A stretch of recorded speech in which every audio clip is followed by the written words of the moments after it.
Hello, everybody, and welcome to another edition of the South Florida Tribune Podcast. My name is Scott Morgan, I'm the Motor City Mad Mouth. Yes, okay, the Motor City Mad Mouth. I do have Midwestern roots.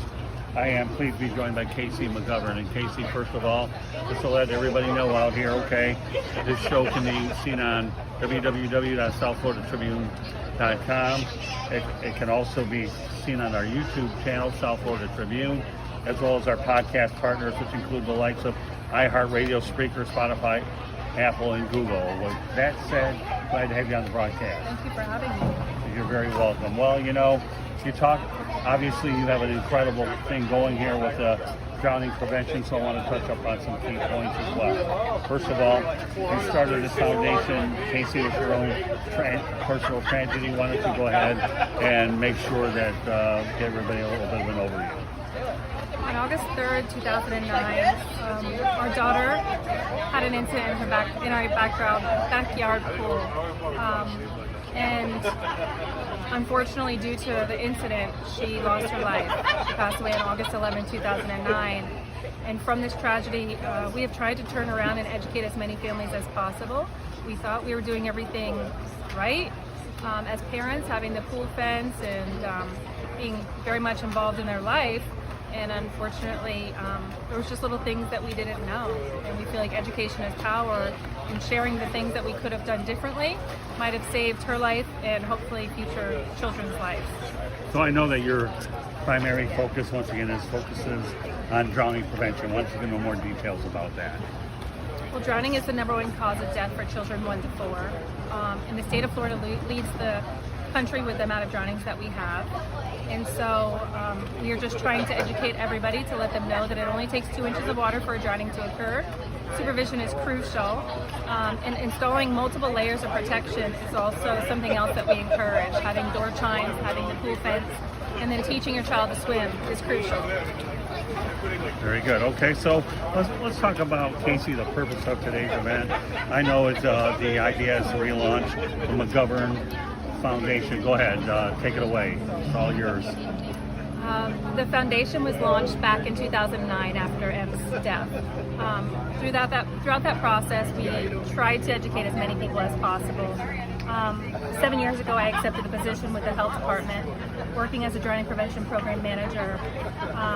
And with doing so, I just realized that I needed to do more and go back to my roots and trying to help a broader audience. And so back in June, we decided to relaunch the foundation and kind of cause more of a ripple effect with education that we're providing to the community. All right, so, you know, you talk about the large number of kids lost. Obviously, in the state of Florida, you indicated the number was 87. In my opinion, folks, 1 is too many. Okay, so obviously let's talk about why there is such a problem here in the state of Florida. Well, the state of Florida, specifically South Florida, is covered with water. We have the Everglades, we have the ocean, we have numerous bodies of waters and lakes and canals. Majority of the homes also have backyard pools. And so we can't really escape the water in any capacity, so we have to know the risk factors. We need to know what we can do to protect our families. Learning to swim is something that we should all do, starting at an early age. When they become mobile, they can start to learn the basics.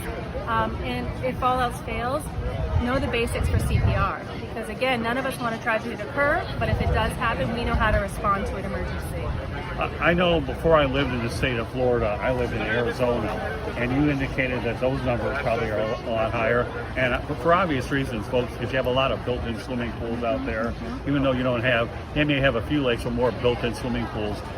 How would you compare and contrast Florida and Arizona?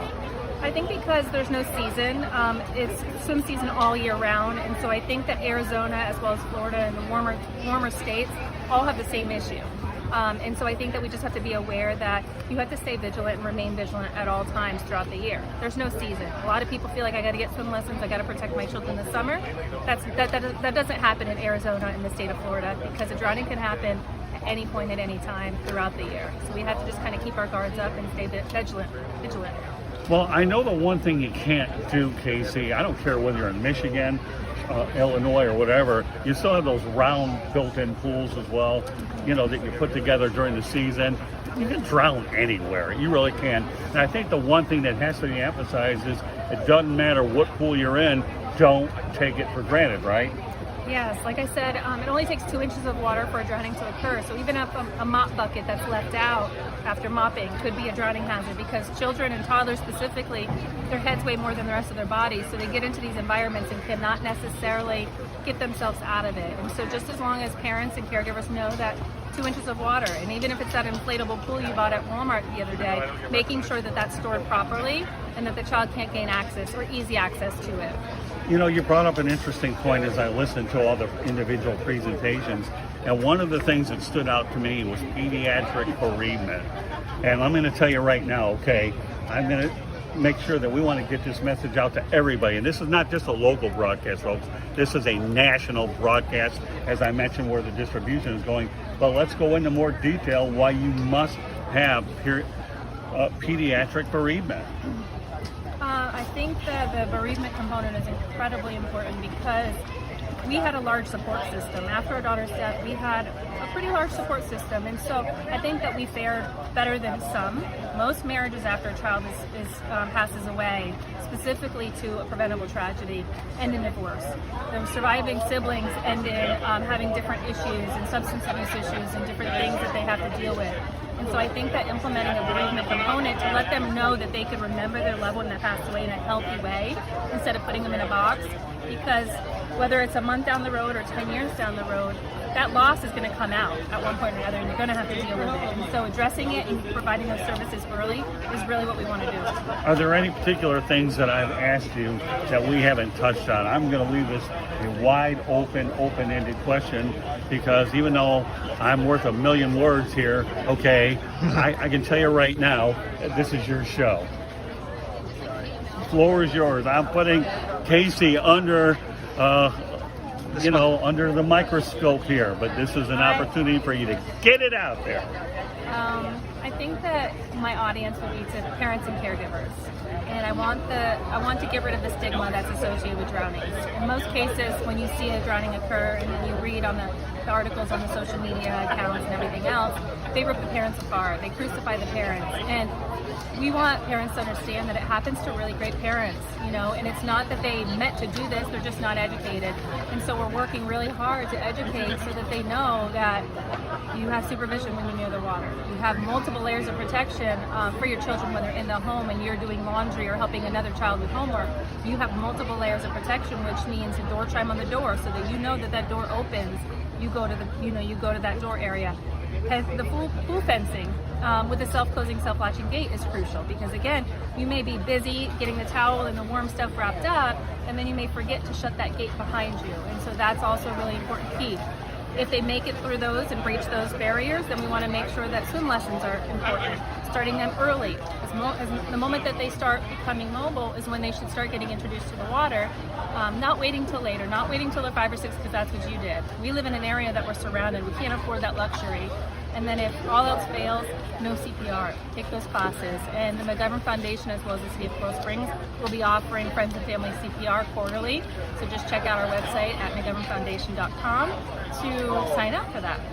One of the things I really enjoyed when my good friend Justin Johnson brought this up is this hits closer home, because growing up as a kid, I used to actually swim lakes back in the Midwest at overnight camp and really loved the freedom of doing it. I also took a distance and diving class, and the irony of the whole thing was I took it for diving and decided to do distance and enjoyed doing distance swimming. So, anytime you watch swimming as an Olympic sport, you realize how many good people are doing it, but the thing that gets lost sight of it is to get to those levels, you have to learn how to do it before you're able to achieve dreams of incredible magnitude at that particular point. And that's what inspires me about being out here, to address a very underrated problem that there is that most people don't realize, which is what we're trying to bring awareness to. Yes, absolutely. I thank you for your time. I thank you for coming out. I thank you for sharing this message. Well, I thank you very much for your time. Casey, all the best with your foundation. Thank you. Thank you, sir.